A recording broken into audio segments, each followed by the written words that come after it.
Hi everybody, this is Pete Meyer in Motor Age Magazine with a very special edition of In the Workshop. We're here at the Wesley Chapel High School Automotive Academy in Wesley Chapel, Florida.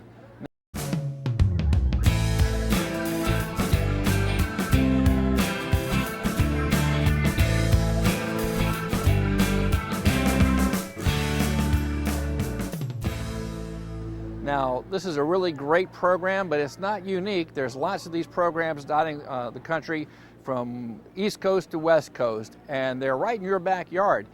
The subject for today's edition of the workshop, hey, take a look and see what goes on inside these classrooms, the impact it's having on the students and the future of our industry, but they need you, the shop owners and the technicians, to be involved to help make sure these programs stay successful.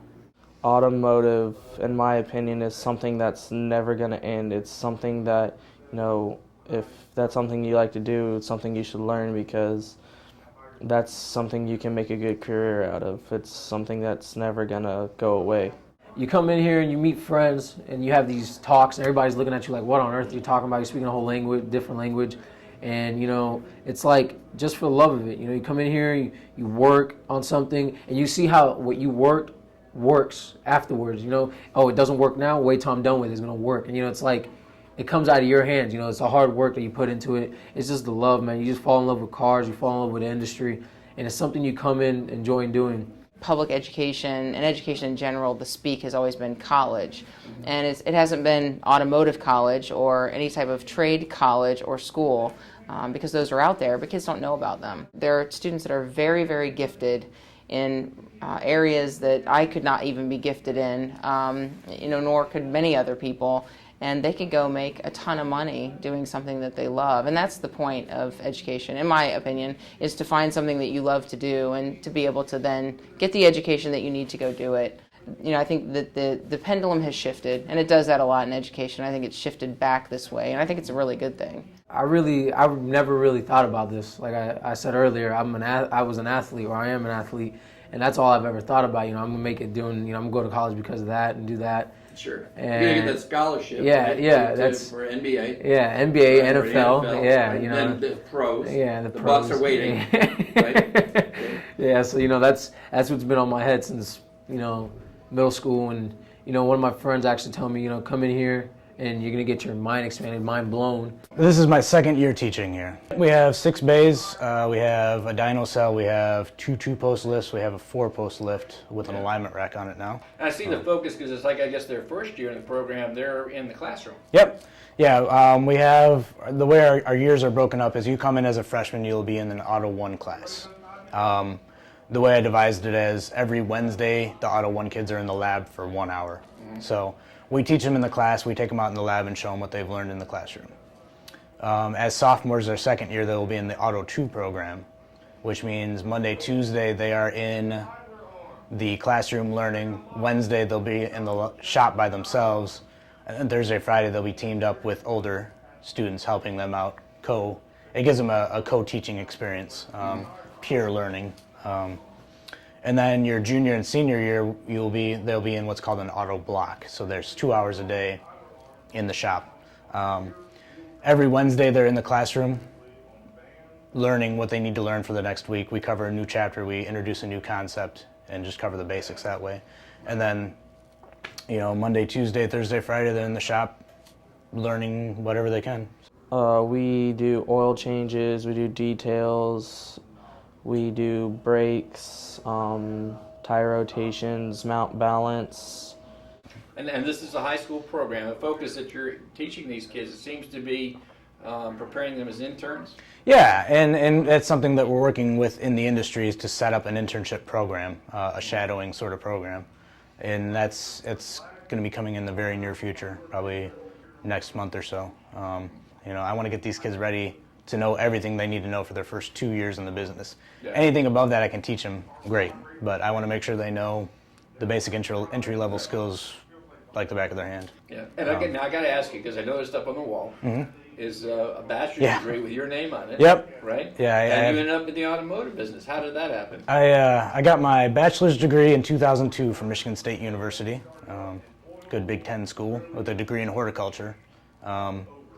My sophomore year in college, I saw an ad in the student newspaper for a porter position at a Saturn dealer. And I thought, oh, I need some money, just a silly little part-time job. I spent about 2 months as a porter, worked my way up to oil changer, technician assistant. By the time I graduated, I was doing everything.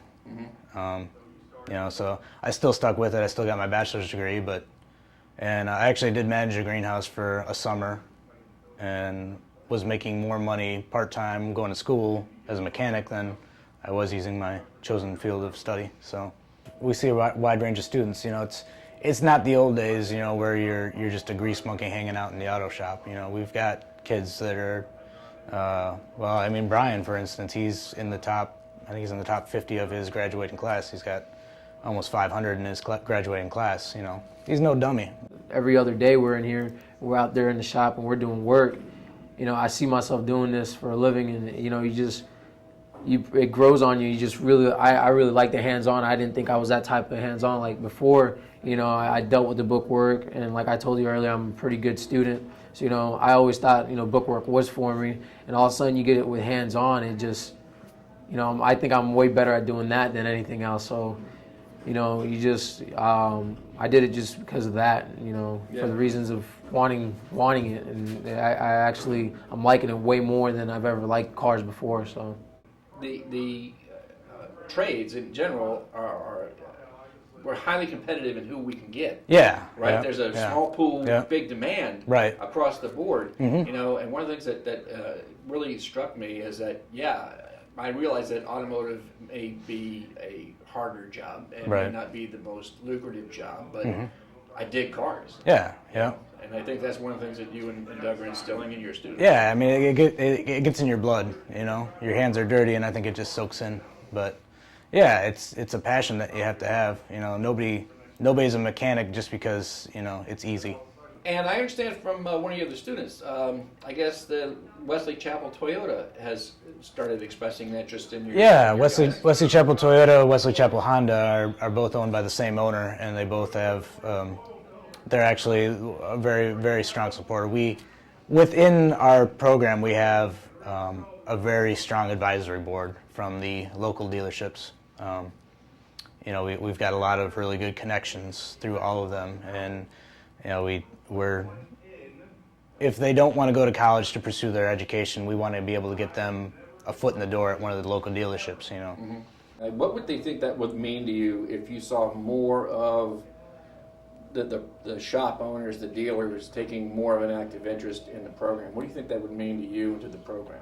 I think it would mean a lot because, if we needed help with something, they could be there to help us. If we have kids that are fixing to graduate and they know that we're here and they've been in this program, it could help the kids get a job and start their career off as a mechanic.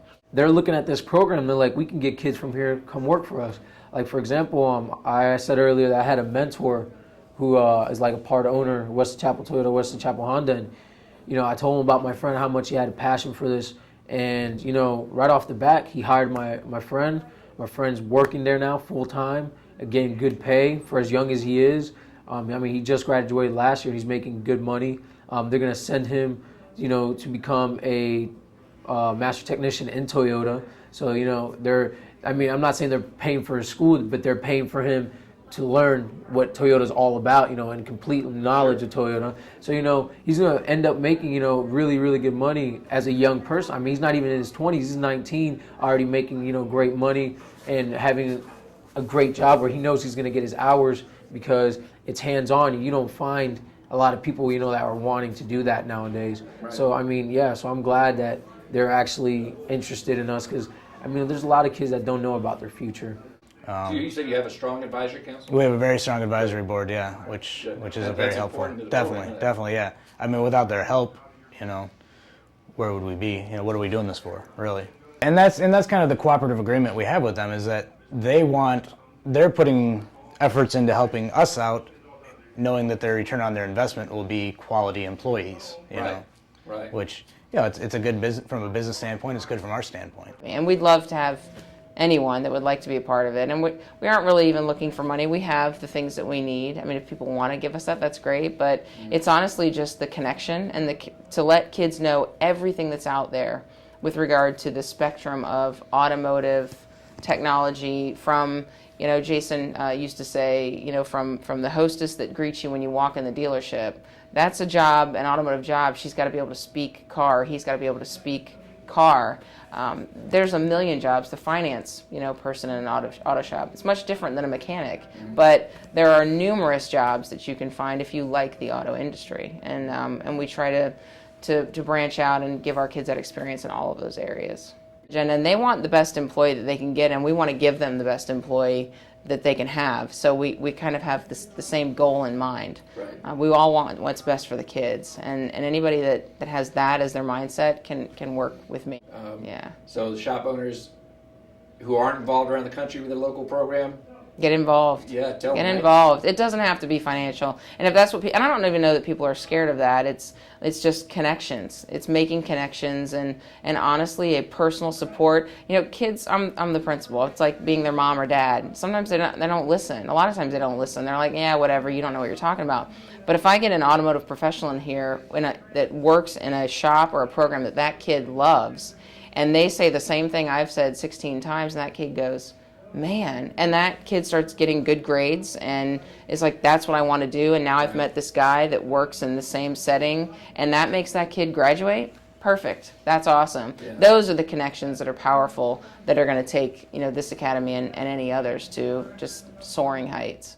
We're doing what we can. But like I said earlier, I prefer being happy and doing something that pays my life well than making $100,000, $200,000, $300,000 a year, but I hate my job to the point where, I'm thinking about suicide, you know what I'm saying? Like, yeah. I don't want to have that type of job, I prefer something that I love. And, ever since I came in here, I fell in love with cars, so it's amazing. I love this program.